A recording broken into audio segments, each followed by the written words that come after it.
अस्सलामुअलैकुम सामीन। 7 जिलहिज्जा और 26 जून है। ख़बर का उन्वान है भाजपा लीडर को गोली लगी।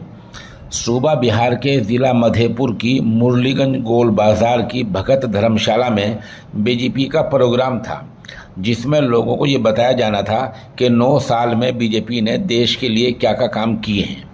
इस प्रोग्राम में साबिक नायब वज़ीर आला ताराकिशोर प्रसाद और साबिक वज़ीर नीरज कुमार को शामिल होना था। इस प्रोग्राम के कन्वीनर पंकज पटेल थे। प्रोग्राम के शुरू में ही पंकज निराला और संजय भगत में किसी बात को लेकर झगड़ा हो गया। पहले तू मैं, फिर गाली गलौच और मारपीट होते होते गोली चलने लगी। एक गोली संजय भगत की कमर में लगी, जिसको अस्पताल में दाखिल करा दिया गया है। हालत नाजुक बताई जा रही है। डीएसपी अजय यादव ने कहा कि संजय भगत और पंकज निराला में पैसे के लेन देन को लेकर झगड़ा हुआ है। पुलिस ने फ़ौरन ही पंकज निराला को पिस्टल के साथ गिरफ्तार कर लिया है।